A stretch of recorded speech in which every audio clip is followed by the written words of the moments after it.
नमस्कार, मैं हूं सिद्धार्थ शुक्ला और बात करने वाले हैं आज उस नेता के बारे में जिसने अपने ज़िंदगी की शुरुआत तो एक चार्टर्ड अकाउंटेंट के रूप में की, लेकिन आज उसके पास देश के सबसे बड़े मंत्रालयों में से एक मंत्रालय है जिसके ऊपर पूरे देश की अर्थव्यवस्था टिकी हुई है।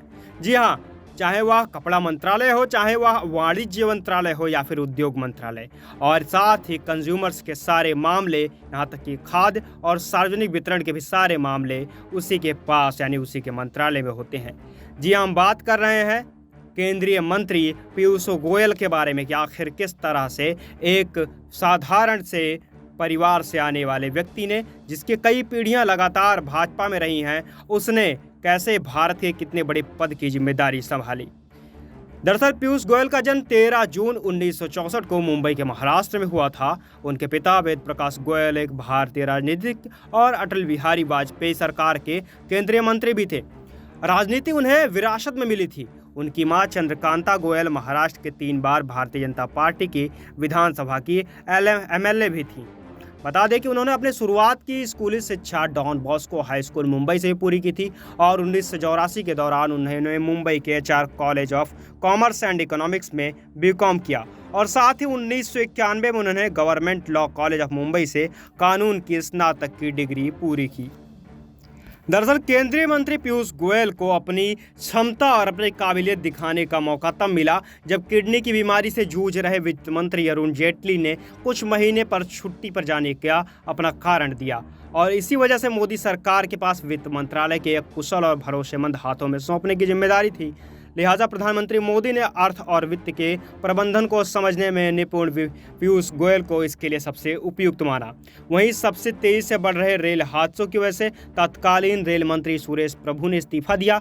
तब भी संकट की घड़ी में रेल मंत्रालय की जिम्मेदारी पीयूष गोयल को ही दी गई। इसके साथ ही पीयूष गोयल कई और कारणों से भी अपनी जिम्मेदारियों के नाते बहुत ही ज़्यादा सुर्खियों में रहते हैं।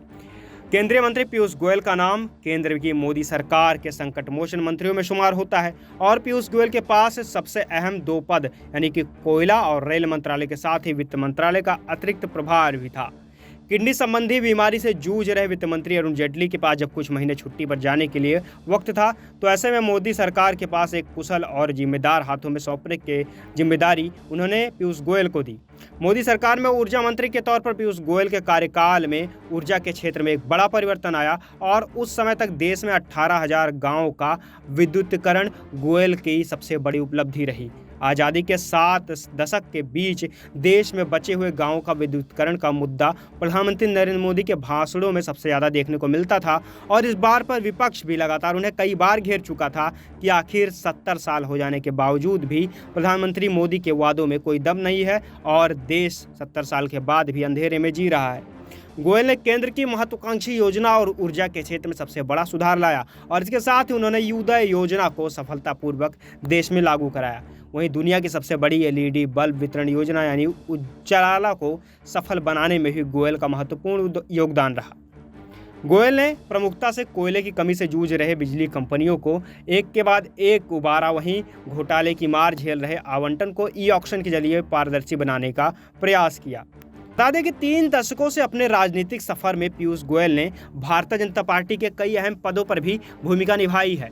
वित्त मामलों का अच्छा तजुर्बा होने के नाते पीयूष गोयल को भाजपा के राष्ट्रीय कोषाध्यक्ष की भूमिका भी दी गई थी, जिसे उन्होंने बखूबी निभाया। गोयल भाजपा के सूचना संचार अभियान समिति की अगुवाई भी कर चुके हैं। वहीं 2014 के आम चुनाव के दौरान भाजपा के प्रचार और सोशल मीडिया प्रसार की जिम्मेदारी भी इन्हीं के कंधों पर थी। फिलहाल 53 वर्षीय पीयूष गोयल राज्यसभा के सांसद हैं और पार्टी की कार्यकारिणी सदस्य भी हैं। पेशे से चार्टर्ड अकाउंटेंट पीयूष गोयल प्रबंधन के कई मुद्दों पर बड़े कॉरपोरेट कंपनियों के सलाहकार भी रह चुके हैं। ऐसे में आप समझ सकते हैं कि उनकी कितनी अच्छी पकड़ होगी आर्थिक मामलों के ऊपर।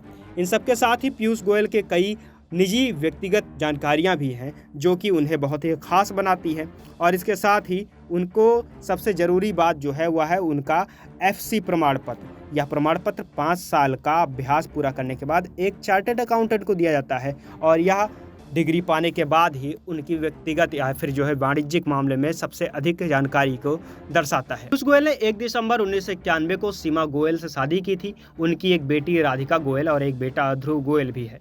उनकी पत्नी सीमा गोयल एक सामाजिक कार्यकर्ता है और ध्रुव और राधिका दोनों ही हार्वर्ड यूनिवर्सिटी से यूएसए से ग्रेजुएशन पूरा किया है।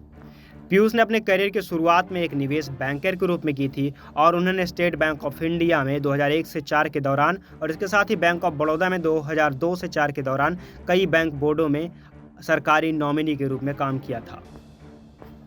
बता दें कि गोयल 2014 में मोदी सरकार की बिजली, कोयला और मंत्री के साथ ही सबसे अच्छे मंत्रियों के लिस्ट में भी शुमार थे, जिसके तहत उन्हें काफ़ी ज़्यादा तवज्जो मिली थी। फिलहाल पीयूष गोयल अपने मंत्रालय की जिम्मेदारी बखूबी संभाल रहे हैं और उनके ऊपर कई बार विपक्षी दलों के द्वारा हमले भी किए गए हैं, यानी कि जुबानी जंग और आरोप भी लगे हैं। लेकिन इसके बावजूद भी पीयूष गोयल के ऊपर किसी भी तरह के कोई भी मामले साबित नहीं हुए हैं और वे लगातार मोदी सरकार के विश्वस्त मंत्रियों की सूची में बने हुए हैं। आज की इस जानकारी के लिए इतना ही। देश और दुनिया की तमाम अन्य खबरों के लिए भी हमारे चैनल से जुड़े रहिए, ताकि मिलते रहे आपको ऐसे ही अलग अलग तरह के कहानियाँ, किस्से, साथ ही राजनीतिक व वाणिज्यिक रूप से जुड़ी हुई कहानियाँ। आज के लिए इतना ही। धन्यवाद।